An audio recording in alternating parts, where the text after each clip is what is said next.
ये अपन देखा था। अब ऐसा है कि समझो, मान लो कि ये R1 की वैल्यू है 2 ओम, R2 की वैल्यू है 3 ओम और R3 की वैल्यू है 5 ओम। ओम क्या होता है? ओम क्या होता है बेटा? ओम नमः शिवाय। नहीं, वो नहीं होता है। ओम का मतलब है रेजिस्टेंस की यूनिट, ऐसा यूनिट, है ना? जैसे कि लेंथ की क्या होती है? मीटर। टाइम की क्या होती है? सेकेंड। वैसे ही रेजिस्टेंस की ऐसा यूनिट क्या है? ओम। ठीक है, ऐसा है। अब मेरी बात सुनना। देखो, अगर अकेला R1 है, इसकी वैल्यू कितनी? 2। चलो बेटा रिकॉर्डिंग। अगर अकेला R2 है, इसकी कितनी वैल्यू? 3। अगर अकेला R3 है, उसकी कितनी वैल्यू? 5। ठीक है। पर अगर हम तीनों को सीरीज में जोड़ दें, तो तीनों की मिला के कितनी वैल्यू? या फिर तीनों को पैरेलल में जोड़ दे, तब कितनी वैल्यू? तो अगर आपको ऐसा लग रहा है कि सर इन दोनों केस में इन दोनों इनकी मिला के वैल्यू सेम है, ऐसा ऐसा नहीं है। जब हम सीरीज में जोड़ते हैं तो सबका मिला के आंसर अलग आता है, और जब पैरेलल में जोड़ते हैं तो सभी का रेजिस्टेंस का आंसर मिला के अलग आता है। तो हम क्या ढूंढने वाले हैं कि जब हम रेजिस्टेंस को सीरीज में जोड़ेंगे तो उन सबका मिला के कितना आंसर आएगा, उसे बोलते हैं इक्विवेलेंट रेजिस्टेंस। क्या बोलते हैं? मतलब सबका मिला के कितना आएगा। ठीक है। अब ऐसा, जब मैं बोलता हूँ मिला के, तो आपके मन में ये मतलब सबको प्लस ही करना है, ऐसा कोई जरूरी नहीं होता है। ठीक है। सीरीज में अलग आंसर आएगा, पैरेलल में अलग आंसर आएगा। क्लियर है? तो सर, तो उसके लिए हम एक फॉर्मूला डिराइव करेंगे। ठीक है ना? तो वो फॉर्मूला किसका है? जब सीरीज कनेक्शन में हो और पैरेलल कनेक्शन में। पहले अपन पढ़ेंगे सीरीज के बारे में। तो बहुत सारे रेजिस्टेंस को सीरीज में जोड़ते हैं, तब सबका मिला के कितना आंसर आता है ना, उसका फॉर्मूला ढूंढेंगे।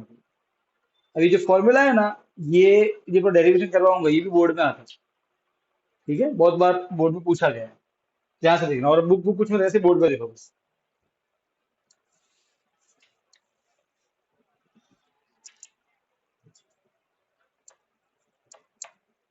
तो पहले हम किसके लिए निकालने वाले हैं? सीरीज कनेक्शन के लिए क्या निकालने वाले हैं? Equivalent resistance. क्या निकालने वाले हैं? मतलब अगर बहुत सारे रजिस्टर को, बहुत सारे वायर को वैसे सीरीज में जो ज्वाइन कर दे अपन, है ना, तब सबका मिला के कितना रेजिस्टेंस आएगा, उसका फॉर्मूला डिराइव करें। अब ये फॉर्मूला डिराइव करने से पहले कुछ बेसिक चीजें हैं जो हमको ध्यान रखनी पड़ेगी। तो देखो, ये आप डेरिवेशन करो कैसे? तो पहले मतलब एग्जाम क्वेश्चन आएगा, derive the formula for equivalent resistance when they are connected in series. समझे? वैसा बोलेंगे कि इक्विवेलेंट रेजिस्टेंस का फॉर्मूला निकालो जब वो सीरीज में हो। तो सबसे पहले आप क्या करोगे? एक डायग्राम बनाओ।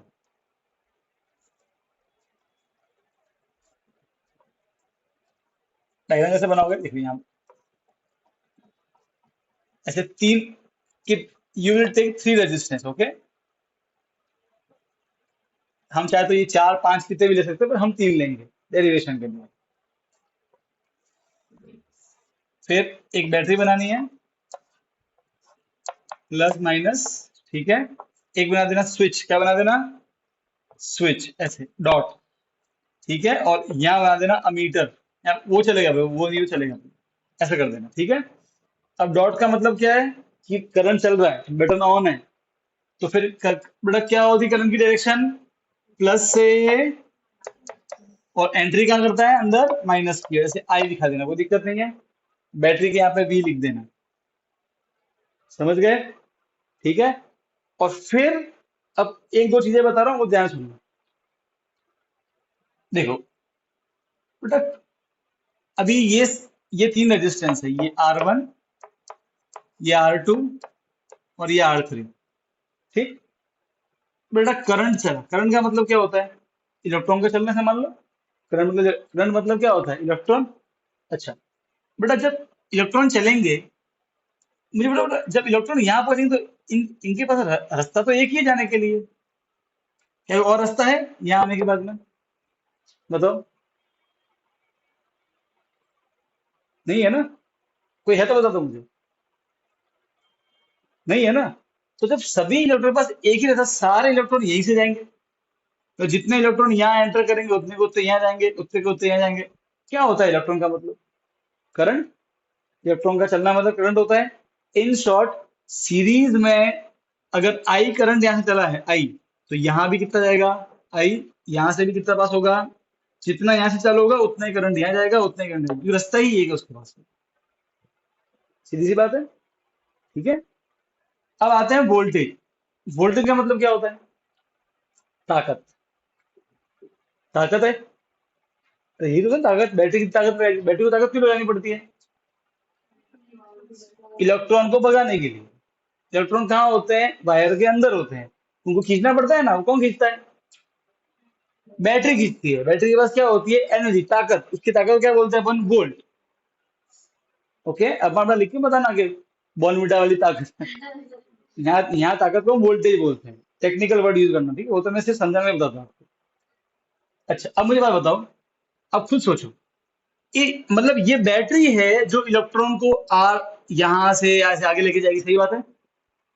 बैटरी तो लेके जाएगी ना खींच खींच के। अच्छा, आर का मतलब क्या होता है? रेजिस्टेंस। ठीक है। अच्छा, क्या मीनिंग रेजिस्टेंस का हिंदी में? रुकावट। समझाया था मैंने, लेकिन रुकावट कितना रास्ते में रुकावट आ रही है। सही है। अच्छा मुझे बताओ, आपकी गाड़ी को, आप एक कार में जा रहे हैं, आपकी कार को सबसे ज्यादा ताकत कब लगानी पड़ेगी? जब रास्ता कठिन हो कि जब रास्ता सरल हो? कठिन हो। सही बात है, कठिन मतलब जहाँ ज्यादा दिक्कत आ रही हो। जैसे कि अगर मिट्टी वाला रास्ता है तो गाड़ी को आगे ज्यादा लगानी पड़ेगी, टायर फंस जाता है इसलिए। और रास्ता एकदम मक्खन जैसा है, टायर जैसा, तो गाड़ी मत चलेगी एकदम फास्ट फास्ट स्पीड से, और ताकत कम लगानी पड़ेगी। सही है, तो समझो, अलग अलग रेजिस्टेंस है, तो बैटरी को अलग अलग जगह अपनी ताकत भी अलग अलग लगानी पड़ेगी। बात समझ में आई? जहां रेजिस्टेंस ज्यादा वहां ताकत ज्यादा लगाना पड़ेगा, जहां रेजिस्टेंस कम वहां ताकत कम। मतलब ताकत हर जगह अलग अलग लगेगी। बात समझ में आई? इन शॉर्ट, ये जो वी है, ये तीनों में बट जाएगा। भाई इसमें पेट्रोल, आपकी गाड़ी में पेट्रोल है, ठीक है ना? और आप जा रहे हैं, तो अगर रास्ता खराब है तो वहां पेट्रोल ज्यादा खत्म होगा। रास्ता सही है तो वहां पेट्रोल थोड़ा कम खत्म होगा। तो वो जो पूरी टंकी है वो पूरे उस रास्ते में खत्म हो जाएगी ना, तो कहीं पे ज्यादा कहीं पे कम। तो ये जो पूरी ताकत है बैटरी की, थोड़ी बहुत यहाँ यूज हो जाएगी। कितनी यूज होगी? मान लो कि V1। थोड़ी ताकत यहाँ यूज करते यहाँ लगाएगा ये, मान लो कि V2। और थोड़ी ताकत यहाँ लगाएगा, मान लो कि V3। ये बात समझ में आई? इन शॉर्ट कहने का अर्थ ये है कि इन series connection, current across all the, देखो ये जब मैं बोलता हूँ रेजिस्टेंस, अगर मैं हमारे घर की भाषा में बात करूं तो ये क्या है? TV, fridge, AC. मुझे बताते हैं हर चीज का रेजिस्टेंस होता है। रेजिस्टेंस हर चीज का होता है। जब मैं बोलता हूँ रेजिस्टेंस मतलब कोई भी है जो हमारे घर के सामान है वो सब क्या है? ये सब रेजिस्टेंस ही तो है। रेजिस्टेंस मतलब रुकावट। किसके रास्ते में रुकावट आती है? कौन लाता है? वो वायर खुद। तो क्या इनके अंदर वायर नहीं है? एसी के अंदर, टीवी के अंदर जहाँ वायर है वहां रुकावट आएगी। जब मैं ये बोल रहा हूँ रेजिस्टेंस, आप समझो, आप अपने घर में सब ये टीवी लगा हुआ है, ये फ्रिज लगा हुआ है, ये एसी लगा हुआ है, आप लोग कैसे समझो? बात समझ में आएगी नहीं आई? ऐसा। अच्छा, अब बड़ा ऐसा कि हम बड़ा यहाँ पे टीवी, उसमें टीवी ड्रॉ करने बैठेंगे, जैसे हम उसको ऐसे ऐसे ड्रॉ करते हैं, सिर्फ शो करते हैं। बात समझ में आई? अच्छा, यहाँ तो कोई दिक्कत नहीं है। तो इन series connection, current across all the appliance is same. Current तो एक ही, रास्ता ही एक है, एंड वोल्टेज इज डिफरेंट। ठीक है, तो ये जो पूरा V है इसके तीन टुकड़े हो जाएंगे, V1, V2, V3। थोड़ा बहुत यहाँ लगेगा, थोड़ा बहुत यहाँ, थोड़ा बहुत यहाँ। ठीक है, अब इतना ड्रॉ कर, ये ड्रॉ करना है, इतना। ठीक है, और जो मैंने बोला वो लिखना नहीं है। वो तो मैंने से समझाया कि भाई ऐसा क्यों होता है। अब लिखना क्या है? पहले डायग्राम ड्रॉ करोगे, फिर इस डायग्राम को एक्सप्लेन करोगे। क्या बोलोगे? R1, here we have three resistance, R1, R2, R3 in series। पूरी कहानी लिखनी है, एक्सप्लेन करना है बस। ठीक है, थोड़ा लंबा आंसर होना चाहिए। Total current is I, total voltage is V, ठीक है, फिर क्या लिखोगे? V1 is voltage at R1, V2 is voltage at R2, V3 is voltage at R3। ये पूरा आपने एक्सप्लेन कर दिया। अब आता है मेन डेरिवेशन। क्या आता है? Main derivation. देखो सबसे पहले फिर क्या लिखोगे आप इसके नीचे, ठीक है ना, ऐसे लिखोगे कि V is equal to V1, V2, V3 equation number 1। सही बात है, इसके तीन टुकड़े हो जाएंगे, 1 2 और 3। कोई तकलीफ? अरे बोलो। नहीं? अच्छा, अब फिर क्या लिखोगे? फिर लिखोगे फॉर R1। हम R1 की बात करें। बेटा मुझे बताओ, अकॉर्डिंग टू ओम्स लॉ, हम ओम्स लॉ लगाने वाले हैं किसके लिए? For R1। R1 की, ठीक है बेटा, ओम्स लॉ क्या होता है? V is equal to I R, ये ओम्स लॉ होता है। अब हम R1 की बात कर रहे हैं, तो R1 के लिए R की जगह 1 लिखेंगे, और R1 पे वोल्टेज कितना है? V1। करंट तो बेटा सब में सेम ही आई, हमने पहले ही बोल दिया है, करंट तो बढ़ने वाला नहीं है। तो R1 के लिए फॉर्मूला आया इक्वेशन नंबर 2। फिर बात करेंगे R2 के लिए। V is equal to I R, Ohm's law होता है। अब R2 की बात करें, तो R2 के लिए V बन जाएगा 2, और ये बन जाएगा 2, कोई दिक्कत नहीं है। तो मुझे V2 की वैल्यू मिल गई, इक्वेशन नंबर 3। फिर क्या बोलेंगे? For R3। उसके अगेन ओम्स लॉ क्या होता है? V is equal to I R. अब R3 की बात करें, तो R3 लिखना पड़ेगा, और उसका वोल्टेज कितना है? 3, क्योंकि आई तो सब में सेम रहेगा, कोई दिक्कत नहीं। ओके। और फाइनली ओम्स लॉ क्या होता है वैसे भी, अगर हम सबकी बात करें, मिला के बात करें, तो V is equal to I R, ये होता है। ठीक है, ये इक्वेशन नंबर ये 4, और ये इक्वेशन नंबर 5। यहाँ तक दिक्कत दिक्कत है तो बोलो। ये R1 के लिए लगाया ओम्स लॉ, R2 के लिए, R3 के लिए, ये हमने ऐसे जनरल लिख दिया ओम्स लॉ, क्योंकि मुझे 3 वैल्यू चाहिए, V1 V2 V3 और V। समझ गए? अब कुछ नहीं करना है, बोलना है कि पुट 2 3 4 5, चार चीजें हैं, इन इन वन, इन सभी की वैल्यू को 1 में पुट करेंगे। पुट 2 3 4 5 इन 1, पुट करो। V की जगह पुट करेंगे आई आर, V1 की जगह पुट करेंगे आई आर 1, V2 की जगह पुट करेंगे आई आर 2, और बेटा फॉर V3 क्या पुट करेंगे? I R 3। ठीक है, अब देखो बेटा, इन सभी में आई आई कॉमन आ जाएगा, सब में आई है।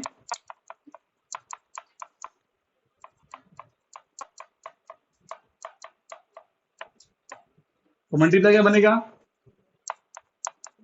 आई कट जाएगा, तो क्या बचा? R is equal to R1 R2 R3, और ये हमारा सीरीज कनेक्शन फॉर्मूला हो गया। ठीक है, तो अगर सीरीज में जुड़े होंगे तो फॉर्मूला क्या होता है? R is equal to R1 plus R2 plus R3। अगर 4 है तो R4 ऐड करते जाओ, 2 है तो फिर क्या बोलने का? R1 प्लस R2, 3 है तो R1 R3, 4 है तो R प्लस R4, समझ गए? 5 है तो 5 जोड़ो, 6 है तो 6। ये सीरीज कनेक्शन फॉर्मूला। यहाँ तक कोई दिक्कत है तो बोलो। बेटा रिया समझ गई? रुद्रा?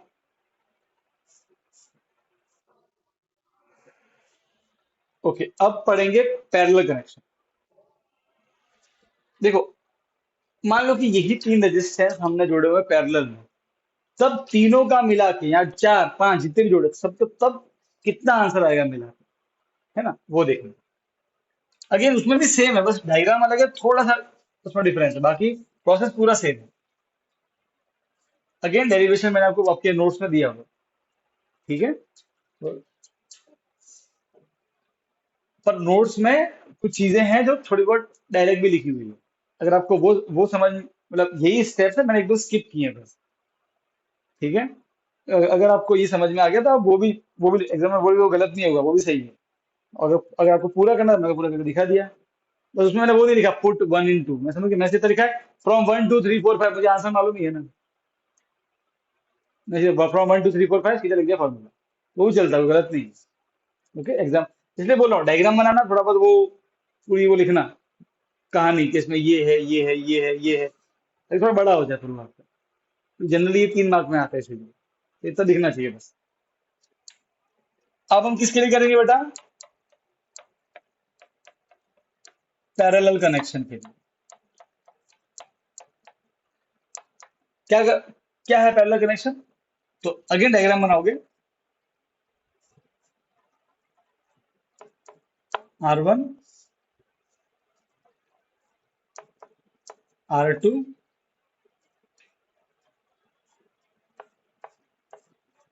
ये R, समझ गए? तो हमारे पास में 3 रेजिस्टेंस है, क्लियर है? ओके, इनको जोड़ा है हमने पैरेलल में। अब अगेन सेम प्रोसेस करना है, बैटरी लगानी है, तो बटन को स्विच ऑन रखना है, और वोल्टेज कितना हो गया? V। ये प्लस, यहां से निकलेगा करंट, प्लस से निकलेगा, ठीक है। देखो अब आप देखो, अब करंट के पास में 3 रास्ते हैं। सोचो आप, जब करंट यहां पहुंचेगा, 3 रास्ते इसके पास में, इसलिए पानी एक एक पाइप जा रहा है और आगे 3 पाइप है, तो पानी सब में एंटर करेगा, थोड़ा इधर थोड़ा इधर थोड़ा इधर, अरे हाँ के ना, इस लाइक दैट, इस करंट के 3 टुकड़े हो जाएंगे। ये करंट है जो आई है, इसके 3 पार्ट हो जाएंगे। एक I1 जो इधर गया वो, है ना, जो सेकंड में गया उसको I2 मान लेते हैं, जो थर्ड में गया वो I3। फिर देखो यहाँ से I1 आएगा, यहाँ से I2, यहाँ से I3 वापस बन जाएंगे, तो वापस कितना बन जाएगा मिलके? नहीं, समझ गए? हाँ क्या ना? तो यहां से हमको क्या समझ में आया? आई के 3 टुकड़े हो रहे हैं, I1 I2 और I3। Question number 1। अब एग्जाम क्या करना है, पहले ड्रॉ किया डायग्राम, फिर वही समझाना है, पूरी वही कहानी। Total current is I, V is voltage of the battery, here we have switch, 3 resistance R1 R2 R3, they are in parallel, total current is I, it is divided into 3 part, I1 I2 I3, I1 is flowing through R1। खींचो लंबा थोड़ा सा, हो गया? Time बस हो गया। फिर लिखने का, from the about diagram I is equal to I1 I2 I3, लिख दिया, ठीक है। अब वही ओम्स लॉ, क्या लगाना है? Ohm's law. अच्छा एक चीज और बेटा, देखो, पैरेलल कनेक्शन सीरीज में क्या, सीरीज में करंट सेम था हर जगह, वोल्टेज बढ़ गया था, राइट है? पैरेलल में उल्टा होता है, करंट बढ़ जाता है, वोल्टेज सेम होता है। इसको अगर आपको समझना है तो आप ऐसे समझो कि, देखो आप ऐसे समझो कि 3 लोग खड़े, अच्छा, आप आपके क्लास में सब बच्चे लाइन में खड़े हुए हैं, ठीक है, लाइन बना के ऐसे, सबसे पीछे मान लो कि जैना खड़ी है, जैना ने धक्का दिया, जैना ने धक्का दिया सोहानी को, फिर तो उस धक्के के सोहानी ऐसे, अब करते हैं क्लास में से लाइन में खड़े तो पीछे धक्का देते हैं। अच्छा, जितना जोर से धक्का लगाते हैं पीछे, क्या उतना जोर से आगे वाला बंदा हिलता है? नहीं, थोड़ा धक्का कम हो जाता है, राइट? ऐसा होता ही नहीं होता है। जैसे फुटबॉल, आप जब किक मारते हो तो स्टार्टिंग में फुटबॉल तेज चलती है, बाद में धीरे हो जाती है। क्रिकेट, आप जब फेंकते हो स्टार्टिंग बॉल जाती है फास्ट, बाद में धीरे धीरे हो जाती है। अरे यस और नो? अरे ऐसा होता है ना, अगर अगर आप एक ही लाइन में हो तो क्या होगा? सबसे ज्यादा धक्का किसको लगेगा? जो सबसे नजदीक होगा, फिर आगे वाला थोड़ा कम, उसके आगे वाला थोड़ा कम। ऐसा होता ही नहीं होता जनरली, सही है? अच्छा इमेजिन करो कि, समझना यहाँ पे, take example of truck also. 3 दोस्त खड़े एक ही लाइन में, अब ये ट्रक आके तीनों से एक साथ में टकरा है, तो तीनों को एक जैसी चोट लगेगी कि तीनों एक ही लाइन में खड़े थे। देखो मुझे बताओ बेटा, इधर देखो, एक ऐसे खड़े हैं सीरीज, एक ऐसे है पैरेलल, तो जब ये इसके अथड़ाएगा तो इसको सबसे ज्यादा मैक्सिमम इम्पैक्ट होगा, फिर ये इसके टकराएगा तो इसको थोड़ा कम होगा, क्योंकि वो थोड़ा सा उसका एनर्जी लॉस हो जाएगा। फिर जब ये जाएगा तो उसको थोड़ा और कम होगा आगे वाले को, तो वो सबसे दूर है। अरे भाई हाँ के ना, है ना? अच्छा अब समझो कि तीनों एक ही लाइन में खड़े हैं ऐसे, अब अगर वो ट्रक उस पर टकराए तो क्या होगा? तीनों को, क्यों तीनों एक ही लाइन में खड़े हैं, तो ये, भाई टकराना मतलब क्या होता है? ताकत, धक्का मारना, ताकत लगाना, ऐसे समझ लो आप लोग, ठीक है? तो देखो ये क्योंकि तीनों पैरेलल में हैं, तो जो बैटरी की ताकत है वो इन 2 पॉइंट पे बराबर बराबर नहीं है। यहां से यहां तक। तो आपको ध्यान रखना है कि पैरेलल में क्या होता है, पैरेलल के अंदर में वोल्टेज सेम होगी। ये दो पॉइंट है, ये है। तो पैरेलल के अंदर में वोल्टेज कैसा होता है, सेम। अब हम क्या करेंगे, ओम्स लॉ लगाएंगे। ओम्स लॉ लगाते हैं, तो सबसे पहले किस पे लगाएंगे, R1। क्या होता है Ohm's law, V is equal to I R. ठीक है बेटा, अब देखो V तो V रखना है, इस बार तो क्या, इस बार क्या करेंगे, I1 और R1 करेंगे, सही बात है, क्योंकि V तो सब में सेम है। तो यहाँ पे I1 और ये R1। अब मुझे वैल्यू I1 की चाहिए, मल्टीप्लाई क्या बनेगा, तो R1 को नीचे लेके आए तो ये आ गया आपका I1, इक्वेशन नंबर 1। ठीक है, सिमिलरली किसके लिए करेंगे, फॉर R2। जब R2 के लिए करोगे तो क्या आना चाहिए, V upon R2 is equal to I2। सही बात है, बस R2 लगा दो। और सेम फॉर R3 के लिए क्या आएगा बेटा, V by R3 is equal to I3। सही बात है, बस यहाँ पे 3 लगा दो। ये इक्वेशन नंबर 1 हो गया, ये इक्वेशन नंबर 2, ये इक्वेशन नंबर 3, ये इक्वेशन नंबर 4। 4 हो गए बेटा। अब क्या करना है, अब एक लास्ट हो, है ना, हाँ हाँ, 2 3 4 नहीं, 5। आई भी तो चाहिए, I1 I2 I3 मिल गया, अकेला आई कैसे निकालेंगे। हाँ, तो देखो बेटा, सो सिंपल, अकेला भाई अकॉर्डिंग टू ओम्स लॉ क्या होता है, आई आर मल्टीप्लाई क्या बनेगा, डिवाइड, तो V बाय आर क्या हो जाएगा, आई। सही बात है, हमको आई भी तो चाहिए ना, तो एक वो भी लिखना है। ठीक है, ये इक्वेशन नंबर 5, 5 हो गई। अब बोलना है कि पुट 2 3 4 एंड 5 इन 1। ठीक है, पुट करेंगे इसको, तो देखो क्या आएगा, आई की जगह आएगा V बाय आर, I1 की जगह आएगा V बाय R1, I2 की जगह आएगा V बाय R2, और I3 की जगह आएगा V बाय R3। कोई तकलीफ नहीं। अच्छा देखो बेटा, देखो अब ऊपर सब जगह R है, V है, सही है, तो V कॉमन लेंगे ऊपर से, तो V कॉमन लिया तो क्या बचा, ऊपर कुछ नहीं बचा मतलब 1, और नीचे R1। यहाँ कुछ नहीं बचा मतलब 1, नीचे R2, कुछ नहीं बचा मतलब 1, नीचे R3। कोई दिक्कत नहीं है। अब ये मल्टीप्लाई क्या बनेगा, डिवाइड, मतलब नीचे आएगा ऐसे, कट जाएगा, तो ऊपर क्या बचेगा 1, नीचे बचेगा R is equal to 1/R1, 1/R2, 1/R2। ये पैरेलल कनेक्शन में फॉर्मूला। ये बात समझ में आ गई, बड़ा रुद्रा क्लियर है, रिया क्लियर है।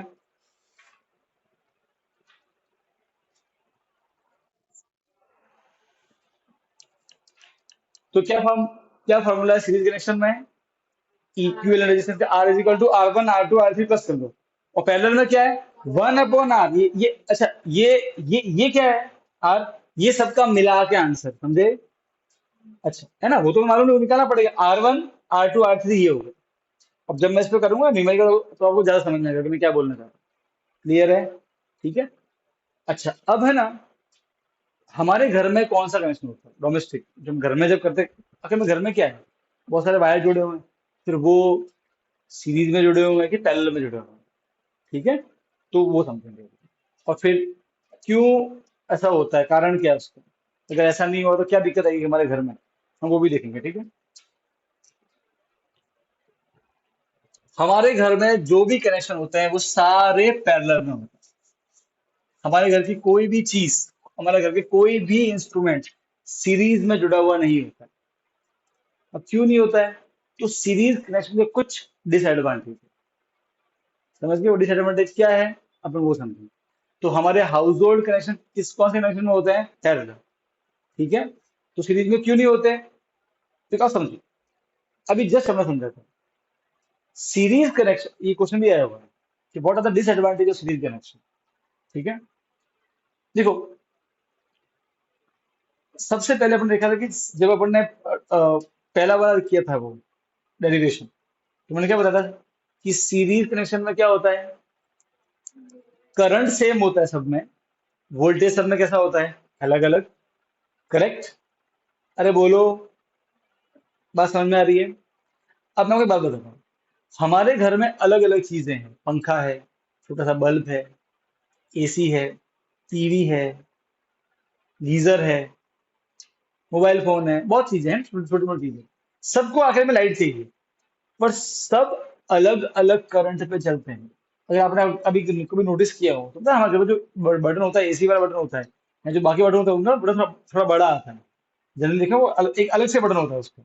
या अगर आप देखो गीजर में ज्यादातर घरों में आपको एक अलग से बटन दे देंगे उसका, पता है क्यों? क्योंकि एसी जैसी चीजें हुई, फ्रिज हुआ, इनको ज्यादा करंट चाहिए। करेक्ट है? बाकी जो चीजें, पंखे हो गए, ये बल्ब हो गए, इनको कम करंट चाहिए। राइट? मतलब अगर देखो दिक्कत है, मा, मान लो कि एसी को चाहिए करंट 3 एम्पियर, अपने जो पंखा है उसको चाहिए 1 एम्पियर। करेक्ट है? समझ गए? अब आप सोचो, अगर आपने घर में पंखा, ये पंखा है, फैन, मैं उसको दिखा रहा हूँ एज अ रेजिस्टेंस, इसका रेजिस्टेंस होगा। और एक है एसी, ये एसी, दोनों से जुड़े हुए सीरीज में, कोई दिक्कत नहीं।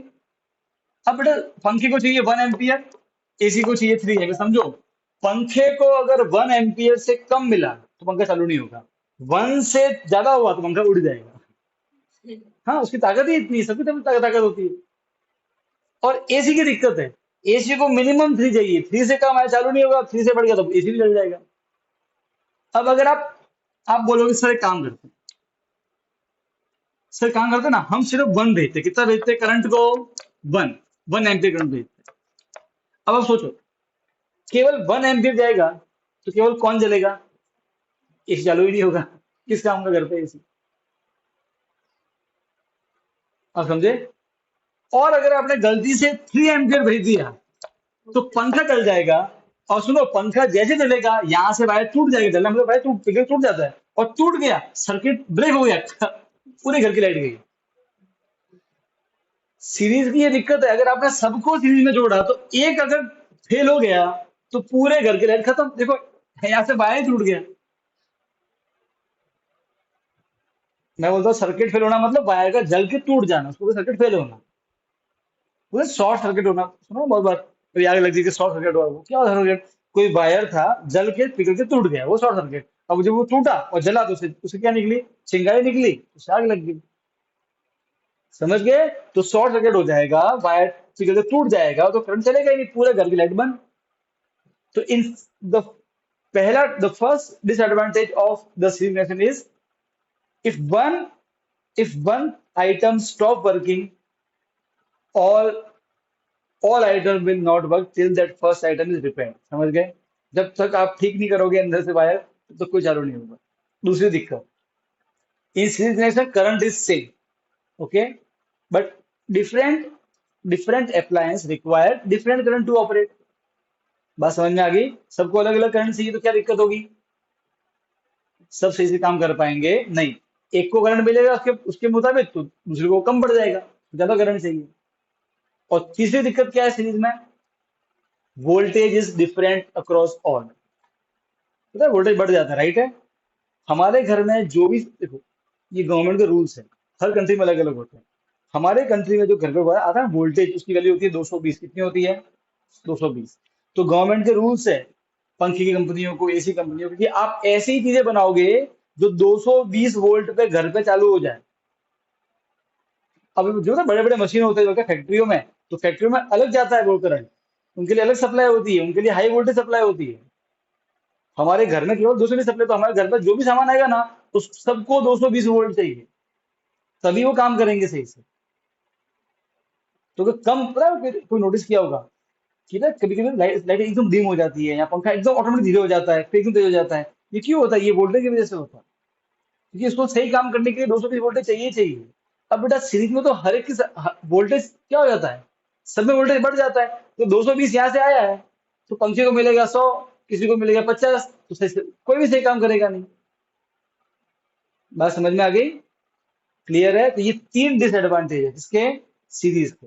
देखो, ये सारे डिसएडवांटेज पैरेलल में नहीं है।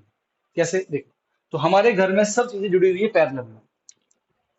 बट आप समझो ना, इट्स लाइक दैट। देखो कि भाई आपके पीछे एक कुत्ता भाग रहा है और सामने बाहर निकलने का एक ही गेट है, तो ये ऑप्शन ही नहीं है आपके पास में। पर देखो पैरेलल में कितने ऑप्शन है, देखो करंट के पास ऑप्शन ही नहीं था ना। अब देखो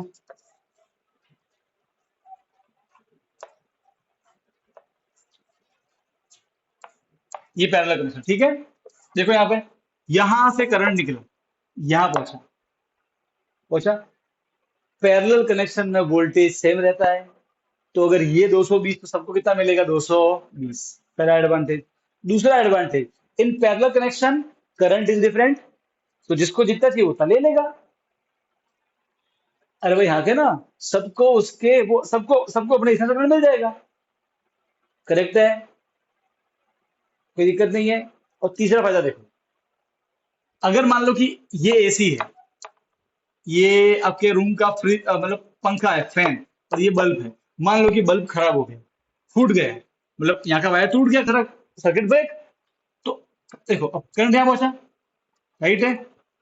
अब ये यहां से आगे बढ़ नहीं सकता, यहाँ का टूटा हुआ है, ये दो रास्ते तो है ना भाई, करंट वहां से निकल जाएगा। अरे यस और नो, ये दो रास्ते तो है इनके पास जाने को। लाइक दैट कि भाई कुत्ता सामने आया और एक सामने से गेट बंद हो गया, तो दो गेट तो खुले हैं ना, यार निकल जाए वहां से। समझे? अगर एक ही गेट था वही बंद हो गया फिर प्रॉब्लम हो जाएगी, है ना बेटा। फिर 14 इंजेक्शन हनी सिंह खाना है? कैसी लगेगी? नहीं तो हनी सिंह को 14 इंजेक्शन लगे सोच के हार्ट आ रहा है। अरे भाई हाँ के ना, so advantages of parallel connection क्या है? अरे जो हमने उसके लिखा था, करंट, करंट पहला, voltage is same across all the appliance. Second, each appliance get current according to its need. Third, if one stop working other will be functioning. इसका उल्टा किसमें होता है? सीरीज में, इसलिए घर पे सीरीज में काम नहीं होता। क्लियर है? ठीक। तो ये था about series and parallel connection. अब इस पे आने वाले न्यूमेरिकल्स करने, ठीक है, कैसे दिखते हैं वो करेंगे। टाइम क्या होगा? 4:20। ठीक है, पूरा रुद्र समझ में आ गया? चार 20 ही हुए हैं? नहीं, ये पीछे है। समझ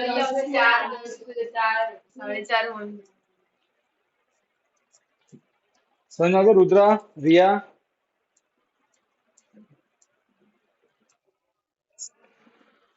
उसको पॉज कर थोड़ी देर।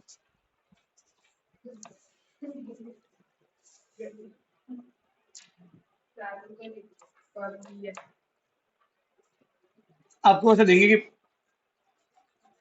तीन रेजिस्टेंस है हमारे पास, 5 ओम, 10 ओम, 15 ओम। बोलेंगे इन तीनों का इक्विवेलेंट रेजिस्टेंस ढूंढो। क्या बोलेंगे? तो आप देखो पहले ये सीरीज है कि पैरेलल है? सीरीज, ठीक है। तो भाई इसको बोल दो R1, R2, R3। आपकी मर्जी किसको बोलोगे, R1, R2, R3, पर अपने सिंपल रखने का। अच्छा, क्या होता है फॉर्मूला सीरीज में? R is equal to R1 plus, ठीक है। तो सिंपल, बस R1 कितना है 5, R2 कितना है 10, वो कितना है 50, कितना आया 30। कोई दिक्कत नहीं। 30 ओम, समझ गए? मतलब ये तीनों मिलके किसके बराबर काम करेंगे? 30 ओम के बराबर काम करेंगे। समझ गए? तीनों मिलके अब इक्विवेलेंट निकाला हमने। अच्छा, अगर मान लो कि इन्हीं को हम जोड़ देते पैरेलल में, तो देखो मैं एक बहुत इंपॉर्टेंट चीज बता रहा हूँ अभी।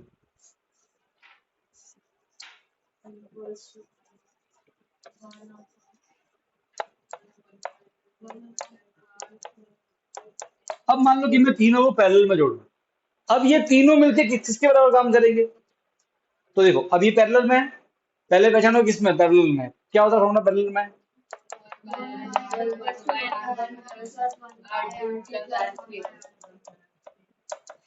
R1 5, R1 R2 R3, ठीक है।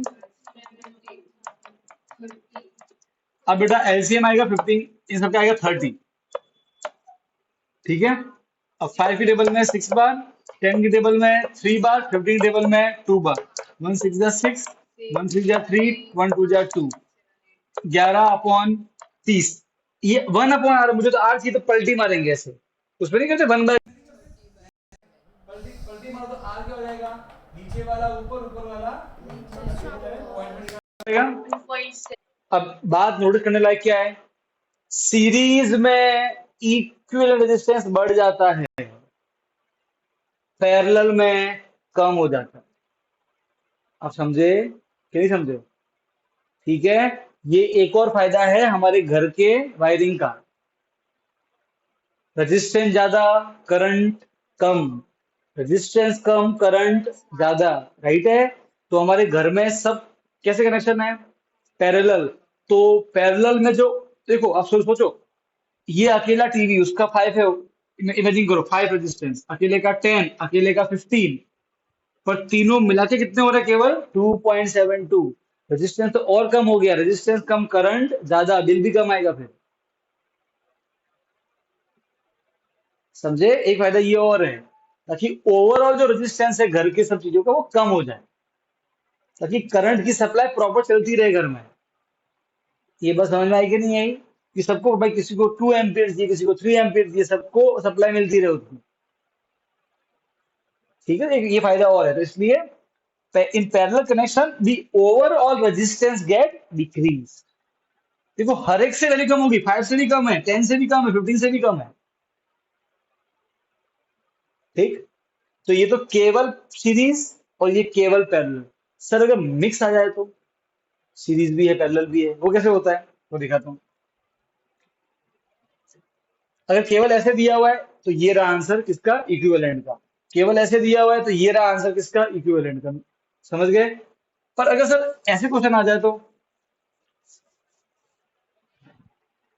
किस टाइप में, ध्यान से देखना।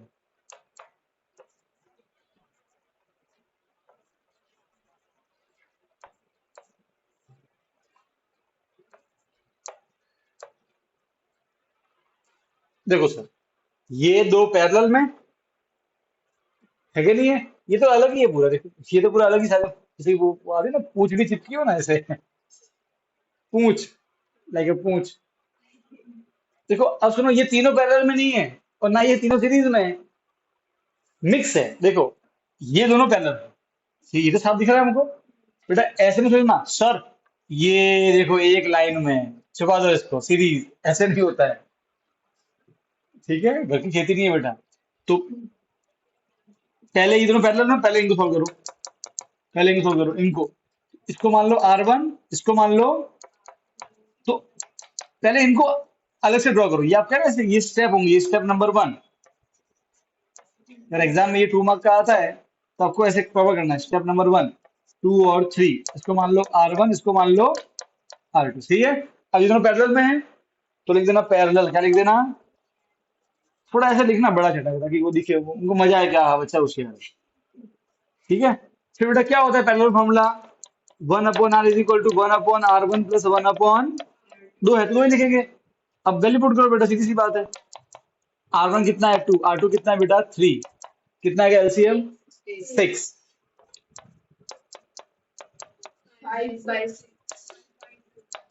5/6, पलटी मारेंगे 6/5, कोई दिक्कत नहीं है।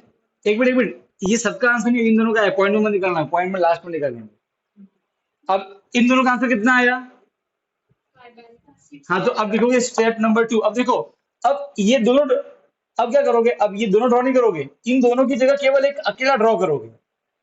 तो ये तो ड्रॉ करना ही है 4 तो, अब इन दोनों की जगह एक सिंगल ड्रॉ करोगे, उसकी वैल्यू कितनी है 6/5, हमने कोई निकाला। हाँ तो अब ये हो गया 6/5, समझ गए? ठीक है, अब इसको बोल दो R1 और इसको बोल दो R2। अब बताओ, अब दोनों ये किसमें है, सीरीज, समझ गए? सो ये दोनों को पैरेलल, इन दोनों का जो आंसर आएगा वो क्या बन जाएगा, इससे सीरीज बन जाएगा, ये बन गया सीरीज। अब सीरीज में बड़ा, ये सीरीज कनेक्शन है, उसमें क्या होता है, सिंपली R1 प्लस R2। ठीक है, R1 कितना है 6/5 और R2 कितना है 4, ऐसे ले लेंगे, कितना आ जाएगा 5, 5 बन जा 1, 5 6 बन जा 6, 4 5 जा 20, यहाँ से कितना आया 26/5। अब पॉइंट में निकालो, तो टोटल आंसर कितना आया 26/5। हाँ बेटा बेटा।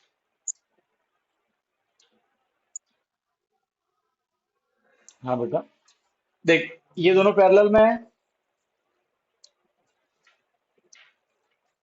हाँ तो पहले इन दोनों का आंसर निकालना पड़ेगा। तो इन दोनों का आंसर हमने निकाला पैरेलल वाले फॉर्मूले से। तो कितना आंसर आया 6/5, समझी। हाँ फिर अगले स्टेप में इन दोनों को ड्रॉ नहीं करने का, इन दोनों की जगह, क्योंकि इनका आंसर हमने निकाल दिया है, वो ये आया, सिंगल आंसर आ गया। इन दोनों की जगह एक सिंगल ड्रॉ करने का ऐसे।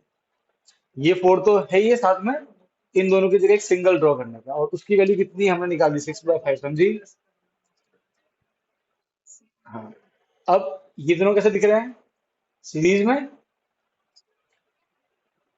हाँ तो अब ये दोनों सीरीज में है, तो बस अब लगा दे सीरीज का फॉर्मूला, R1 + R2, और उससे तेरा आंसर ही आ जाएगा 26/5। ठीक है, कोई डाउट है बेटा किसी को। ठीक है, चलो इसमें भी और भी वैरायटी है, देखो।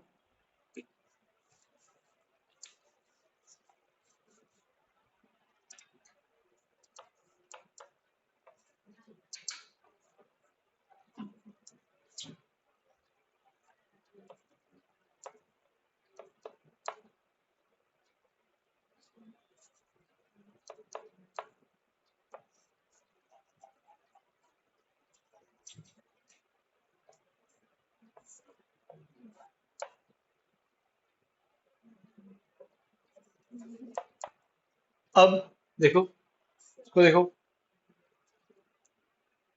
अब ऐसा बोल रहे सर, ये दोनों या दो है ही नहीं, यहाँ तो देखो पहले आप देखो, अजीब सा नहीं है, यहाँ अकेला नहीं है, यहाँ पे दो लोग हैं।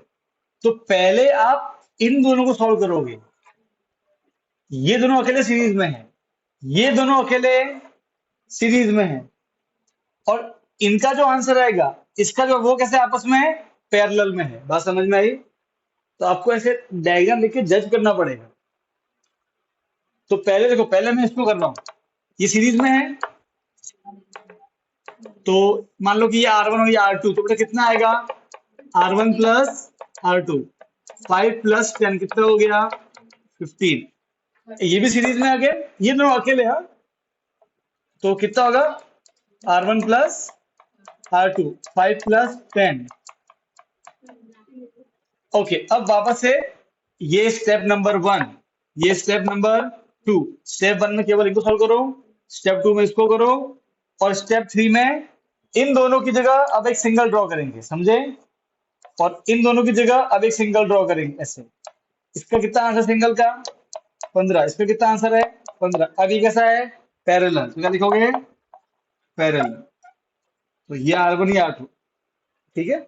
अब ये R1 R2 बन गए। फॉर्मूला क्या होता है, 1/1/R1 + 1/, नीचे सेम सेम है, तो नीचे वाला ऐसे का ऐसे, ऊपर वाले यूं ऐड हो जाएंगे। 2/15 पलटी मारेंगे तो R = 15/2, 7.5 को आंसर। बात समझ में आई कि नहीं आई, क्लियर है, कोई दिक्कत नहीं, पक्का। ठीक, एक दे रहा हूं, वो आपको कभी कभी सॉल्व करना है, फटाफट निकालो।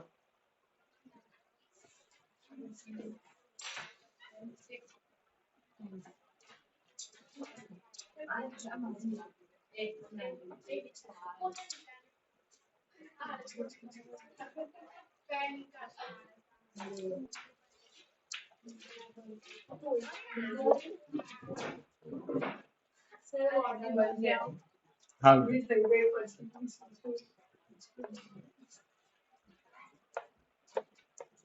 पॉइंट में लास्ट फाइनल आंसर निकालना, बीच में जाते हैं वो तो पैसे में रखो।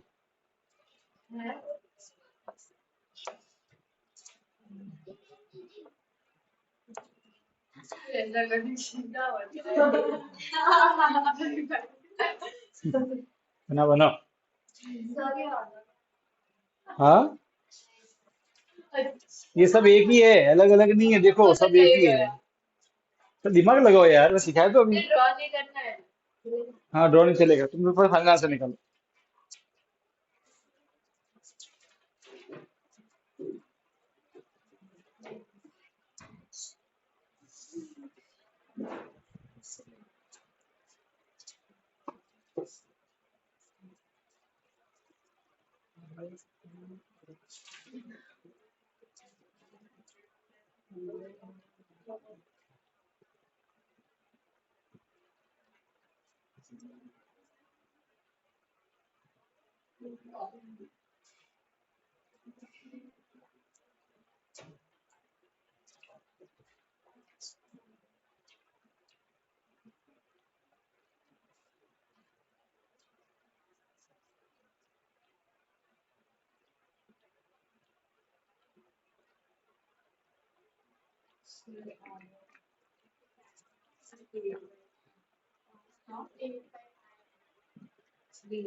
फाइनल फाइनल निकालना, बीच वाला नहीं।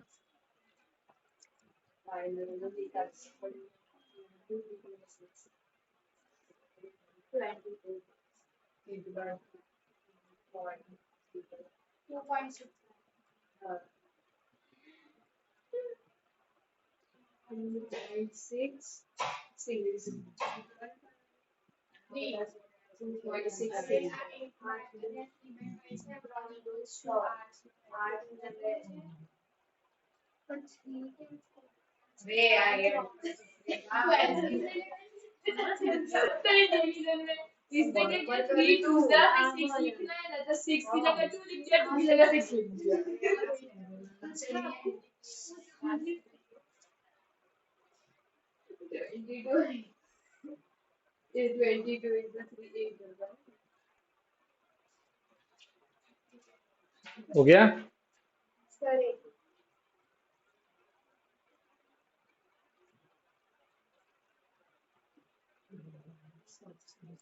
रिया रुद्रा आपका हो गया बेटा।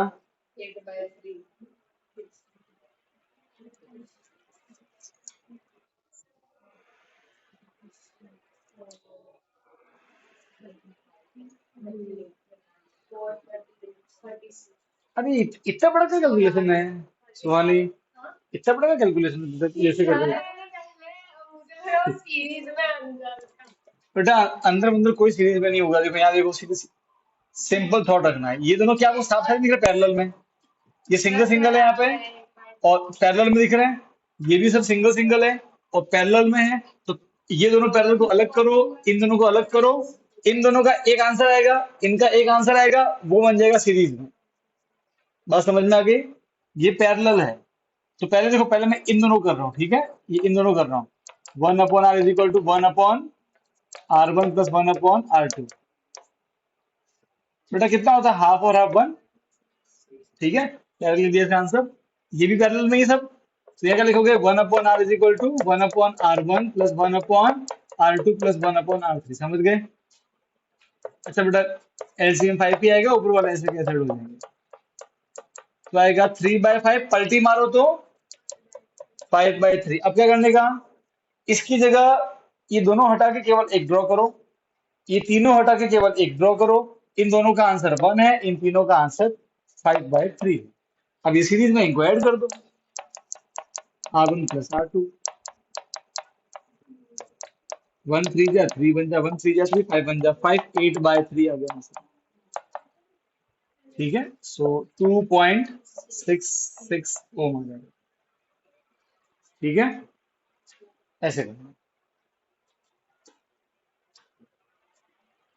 कोई डाउट नहीं यहाँ तक? पक्का? अब अपनी टेक्स्ट बुक ओपन करो, उसका एग्जाम्पल करना।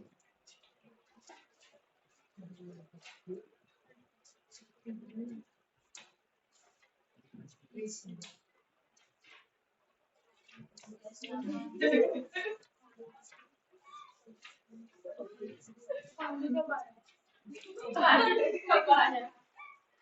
हुआ? कहाँ पे? अच्छा, वो तो हनी सिंह जादू से लेके आया होगा। अभी हनी सिंह गई थी ना लेने के लिए। कुआं, सर कुआं नहीं गई। कुआं तो पानी चाहिए, सीधी सी बात है, कुआं का काम चले नहीं पानी के बिना। अरे हाँ, ये भी सही है, कुआं को वैसे पानी वानी मजा नहीं आएगा, स्वाद सब फीका पड़ जाएगा वैसे।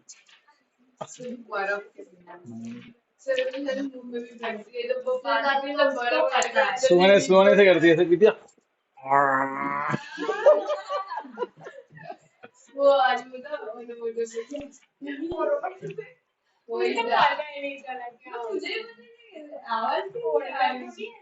हाँ है, ये बोर्ड के भुआ यहाँ भी करते हैं। उसको सब मालूम है, बोर्ड के थोड़ी ऐसी होती है, तो कैसी होती है बोर्ड का? अच्छा ओके, मैंने कहा ओके, मैंने कहा बोर्ड की बात कर।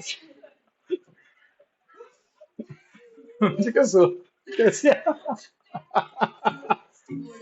Okay okay. क्या बोलते हैं डकार को गुजराती में? ओटका। कोई एक बोलेगा ओडकार। ओड मतलब चंद्र ओढ़ना। हाँ हाँ ठीक, ओडकार। सही बोला।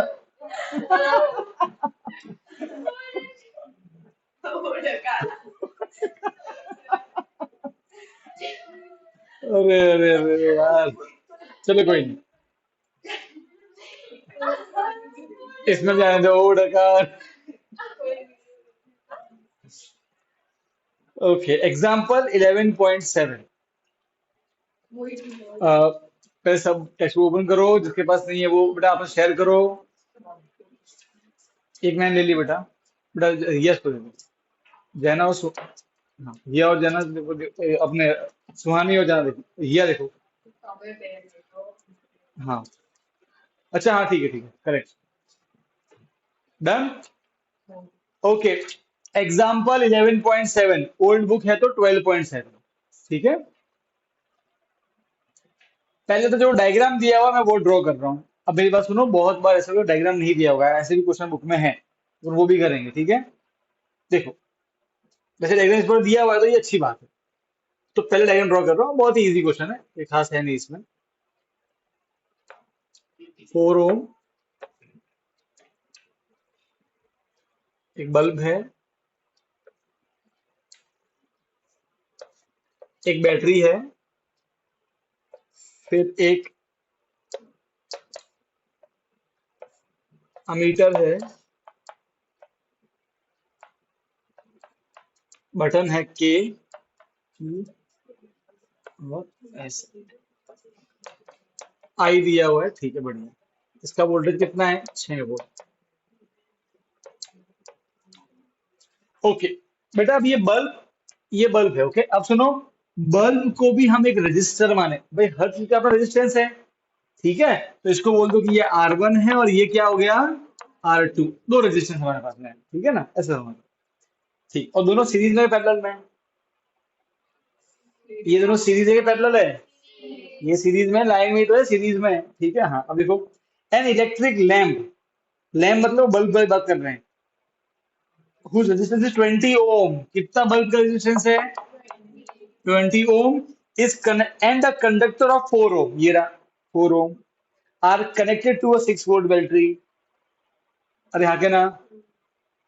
ओके, पहला, calculate the total resistance of the circuit. पूरे सर्किट का टोटल रेजिस्टेंस। अरे भाई सीरीज में R1 और R2 किसमें है? सीरीज में, तो भाई सीरीज में क्या होता है? टोटल रेजिस्टेंस R1 प्लस, तो कितना हो जाएगा? 4 प्लस 20 कितना हो जाएगा? 24। कोई दिक्कत नहीं? अरे बोलो। सेकंड, पढ़ो क्या लिखा हुआ है। Current through the circuit. बेटा करंट कितना है? आई। आई निकालना है मुझे, तो sir Ohm's law. Ohm's law क्या बोलता है? V is equal to I R. अभी अभी हमने आर निकाल दिया, यहाँ पे आर मतलब सबका मिला के, मुझे टोटल करंट निकालना है, तो टोटल रेजिस्टेंस यूज करेंगे, बात समझ में आई?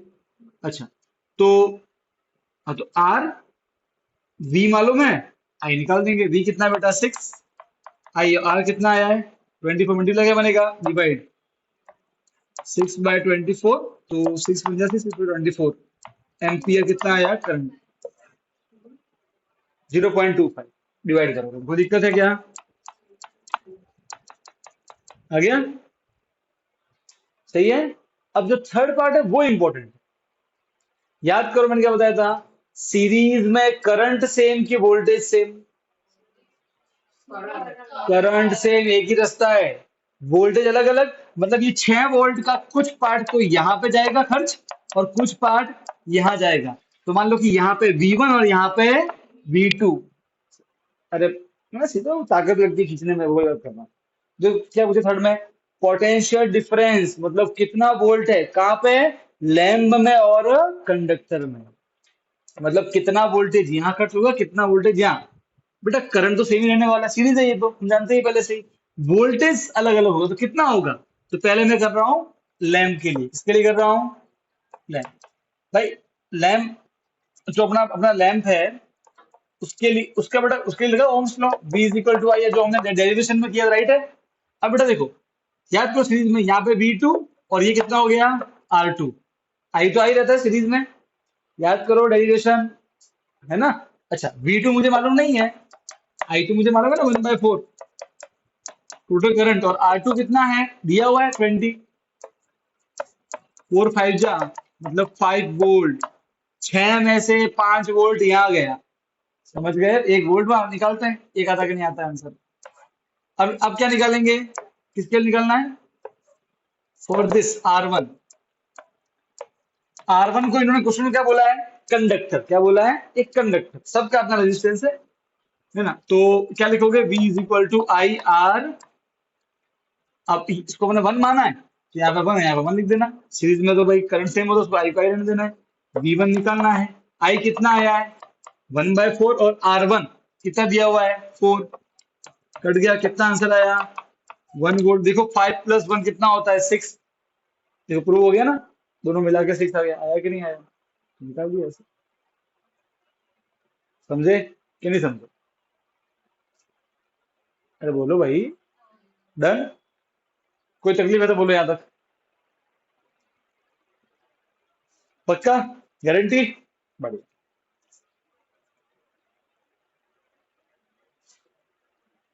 Okay now look at example 11.8,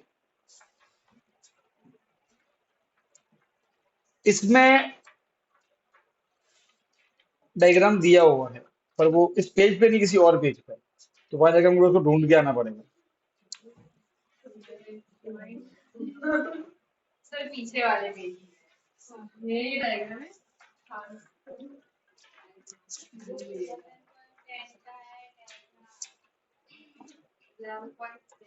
example कौन सा 11.8 है ना, 11 क्वेश्चन में लिखा है, देखा लिखा है in the circuit diagram figure 11.10, तो ये रहा भाई, अगले पीछे पीछे वाले पेज पे दिया हुआ है।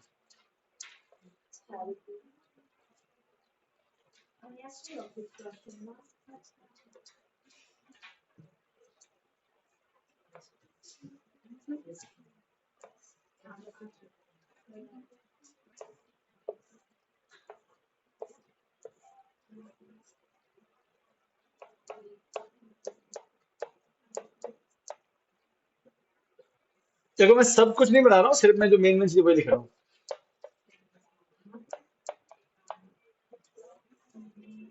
बाकी में इन्होंने देखो वी वोल्ट भी लगाया हुआ है, अमीटर भी, वो मैंने थोड़ा स्किप किया है। ओके बाकी अपन करंट ले लेते हैं। बेटा मुझे एक बात बताओ, ये पैरेलल कनेक्शन क्या, पैरेलल है कि सीरीज कनेक्शन, पैरेलल में करंट सब में अलग अलग, यहाँ पे I1, यहाँ पे I3, वोल्टेज सब में सेम, समझ गए, ठीक है। तो अब देखते हैं बेटा, क्वेश्चन में आ जाओ, तो वैल्यू दी हुई है 5 10 30, अरे हाँ के ना, तो 5 ये 10 और ये 30 ओम, ये भी दिया हुआ है, कितना वोल्ट दिया 12 वोल्ट दिख रहा है, अरे हाँ के ना, क्वेश्चन में लिखा है लास्ट में which have the battery of 12 volt, ठीक है, okay fine. Calculate the current through each resistor. Current through each resistor मतलब R1 में कितना करंट, I1 ये निकालना है, I2 I3 ये निकालना है। तो निकालते हैं, पहले करते हैं R1 के लिए। V is equal to I R. अब बेटा इसकी बात करें तो R1 और I1 आएगा, सही बात है। V तो ही रहेगा, पैरेलल में तो वोल्टेज सेम रहता है, उसके टुकड़े नहीं होते हैं। हाँ बेटा, वोल्टेज कितना है V 12। अरे हाँ के ना, I1 नहीं मालूम है मुझे, R1 तो मालूम है ना 5। कोई दिक्कत है क्या? मल्टीप्लाई क्या बनेगा, डिवाइड। I1 इतना हो गया, समझ गए? अरे हाँ के ना। फिर बेटा R2 के लिए आते हैं, वो क्या आएगा, V is equal to I2 R2। V कितना है 12, I2 मुझे निकालना है, R2 कितना है 10, मल्टीप्लाई क्या बनेगा, ऐसे। समझ गए? तो बेटा फिर बात करें R3 की, तो वहां वैल्यू क्या हो जाएगी, V is equal to I3 R3, सही है।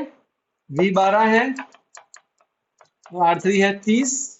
बेटा आप कट कर देना, ठीक है ना, वो तो कर दोगे। हाँ, मल्टीप्लाई बनेगा डिवाइड, बाद में कट के पॉइंट में भले आंसर लिख देना।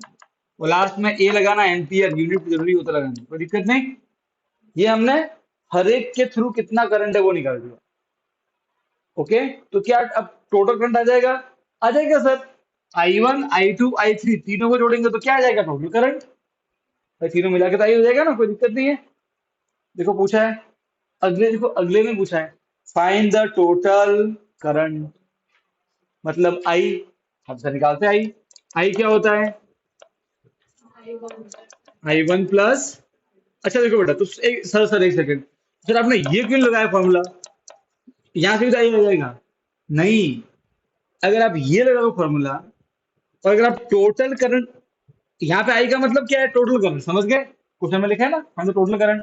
तो जब टोटल करंट निकालना पड़ेगा तो आपको आर भी कैसा क्या होना चाहिए, टोटल रेजिस्टेंस। क्या आपको भी मालूम है टोटल रेजिस्टेंस कितना है इनका?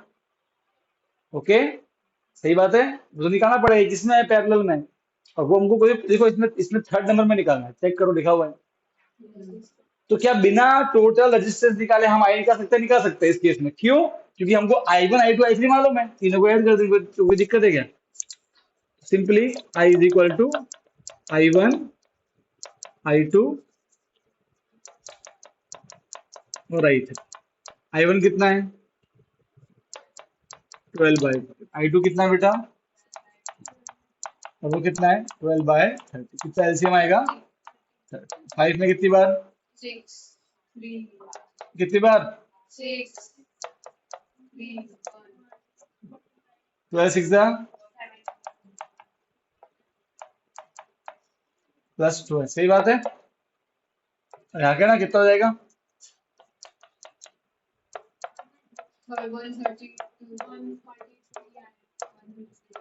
7 10 12 120, 120/30 कर देगा 4 एम्पियर, ठीक है। और लास्ट क्या लिखा है, टोटल सर्किट रेजिस्टेंस निकाल दोगे, 1/R1 R2 हमने ऑलरेडी किया था समय से ही, मैंने ये एग्जांपल लिया सबसे पहला 5 10 और 50, ठीक है। कोई तकलीफ है, ये आंसर,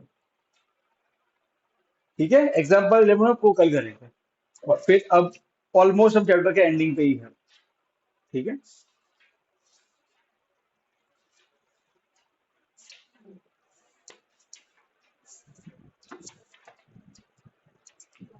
समझ पॉज कर लो, सेव कर लो बेटा, समझ में आ गया?